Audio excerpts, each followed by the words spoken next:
News every 15 minutes, weather every 10, and sports twice an hour. Newstalk, KGVO, AM 1290 and 101.5 FM. You're listening to Montana Morning with Peter Christian. A high-speed chase through Missoula's south side. Good morning, this is John King filling in for Peter Christian while he's on vacation. Your newscast brought to you by Transport Equipment, your headquarters for RV service maintenance and repair. Transport Equipment just south of the Y next to the Axman, 9300 Inspiration Drive, or give them a call at 541-9097. Missoula law enforcement conducted a high-speed chase through Patty Canyon and the south side of Missoula that came to an end just about 40 minutes ago. It found 525 this morning near Splash, Montana.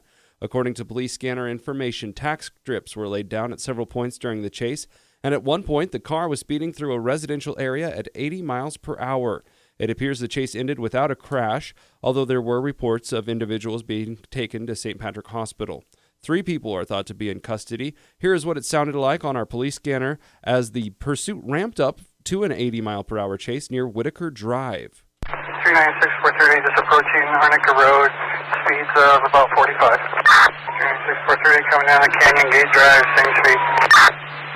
396-430, advise city that we're coming into the residential area. Speeds are back up to about 80 miles an hour.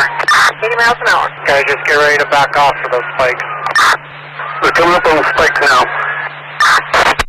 Spikes are Patty and Whitaker. Spikes are hit. They hit spikes. 430, did we get a hit on the spikes? They said we did, but they don't seem to be falling down. After the spike strip, they kept driving for at least 10 to 15 minutes. We'll have more details on the cause of the chase and the outcome as soon as we're able to hear from law enforcement. The Blackfeet Tribal Police Department and the Montana Department of Justice issued a missing and endangered persons advisory for 2 missing children. Officers say Victor Kilsnight and Kaylin Rogers were taken by their non-custodial father from a Child Protective Services home on February 11th. The police report came in 7 days later. Shim Kilsnight is 37 years old, 6 feet tall, weighing 300 pounds. He is currently under federal investigation for child abuse and is possibly armed. Kilsnight may be driving a black 2000 Oldsmobile Algero GL 4-door with Montana license plate number 380782B, possibly en route to Tacoma or Seattle, Washington. Victor Kilsnight is an 8-year-old Native American boy, 3 feet, 57 pounds, with brown eyes and black hair, cognitively delayed with speech impairments. Kaylin Rogers is a 12-year-old Native American boy, 4 foot 7, with 80 pounds, brown eyes, black hair. No photo available at the time. If you have any information that could help locate Victor and Kaylin, please call 911. Missoula police arrested a couple for a string of thefts last weekend. Public Information Officer Travis Welsh explains what happened. On Friday, the 18th, between about 8:30 and 9 o'clock, an officer engaged in an investigation after running a license plate out of the state of Nevada and determining that the vehicle that it was mounted on was in fact stolen. The officer initiated a traffic stop. The vehicle did pull over, and the officer made contact with a male and female in the vehicle.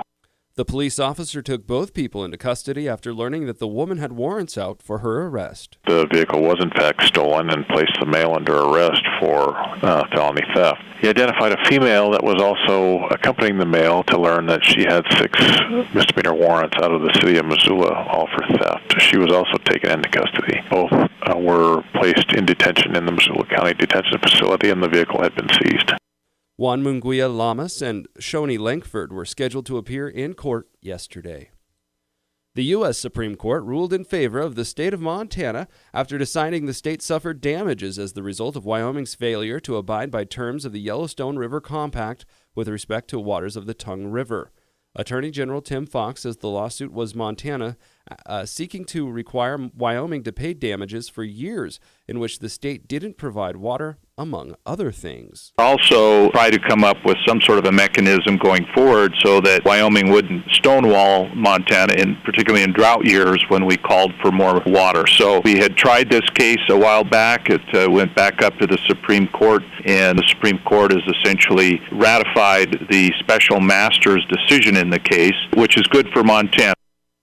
Fox says Wyoming acknowledged that it violated terms of the compact by failing to provide water to Montana when called upon to do so last April. It means for Montana that we'll finally get some recourse and some satisfaction in requiring Wyoming, when we make a call for water, they will then be required to shut down water users in Wyoming so that more water comes across the state line to be used by Montana irrigators. That portion of the suit is yet to be worked out.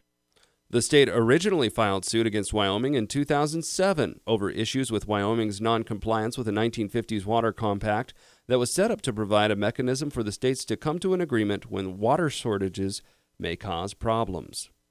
Schools in Montana can begin giving the Smarter Balance test this week. The Billings Gazette reports the computer-based achievement test in math and English will be given to students in grades 3 through 8 throughout the spring. High school juniors also took the tests last year, but Superintendent of Public Instruction Denise Juneau announced that the ACT test would instead be used to fulfill testing mandates for juniors. The Montana Board of Public Education supported the move. Last spring, the testing administered by Measured Progress was plagued by technical problems in Montana and other states. Well, it's supposed to be a little snowy today. Guess we'll find out. There's a winter weather advisory above 4,000 feet. I'm not sure if that snow is going to hit the valley. There is rain likely today, though. We'll have more details from Brooke Foster. It's currently about 37 degrees outside. Newstalk, KGVO. Missoula's official weather station. Mostly cloudy to cloudy skies today with scattered rain and snow showers. High temperatures will top out in the mid-40s. Winds could gust as high as 20 miles per hour. Rain and snow likely tonight with lows right around freezing. I'm meteorologist Brooke Foster for KECI 13.